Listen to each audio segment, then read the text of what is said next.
Gabrielle Union and Power 105's Angie Martinez is going viral for all the right reasons. In it, Union tells the story of taking Zaya to her first Miami Beach Pride in 2019. She explains how she called to book reservations for a drag bingo in Wynwood, and how they invited Zaya to be on the restaurant's Bring It On themed float for the parade. Oh. The R House, by the way. Let's drop that. I know, right? I wanted to add that to that story so bad, but if I, interrupted Dale again, he was going to kill me. Yeah. So there was no way I was going to go. So let me say that you're going to be like that girl in Northport out in Utah somewhere. By myself. In the cold. Dead. But I will say, in my defense, I will say that in the prompter it was spelled as Gabrielle one time. And that was but it was my fault. Yeah, my fault. Yeah. All right. Okay. You two ready to move on? We can talk about the story now. No. Listen, so I love this story. I love that Gabrielle Union and Dwyane Wade are amazing LGBTQ parents, like Parents of the Year, and that they were able to take Zaya to their first Pride a couple of years ago, We all remember our first Pride, and I wasn't blessed enough to be a kid and going to my first Pride. I can only imagine the feeling that they felt. What's interesting to me is I listened to that interview.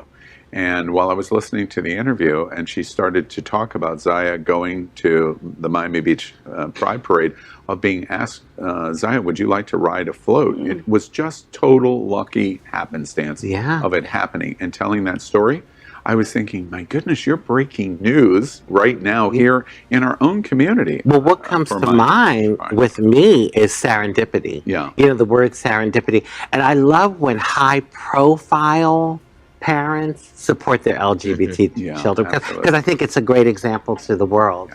We need more. And first off, I just call her Gabby.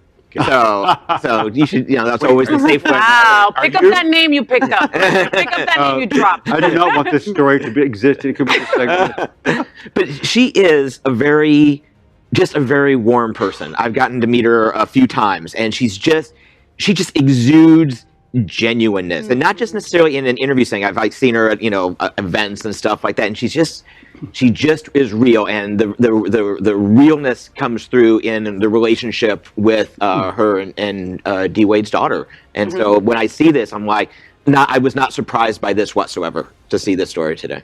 LGBTQ plus news is vital for our community and for the broader world as a whole. We have enough enemies at Fox News. Tucker, Sean, and Laura are loud. We need passionate allies. Happening Out Television Network, Queer News Tonight, and It's Happening Out are literally out of the closet and into the headlines. Our community needs your support. Like this broadcast and subscribe now to ensure the growth of the entire LGBTQ plus community.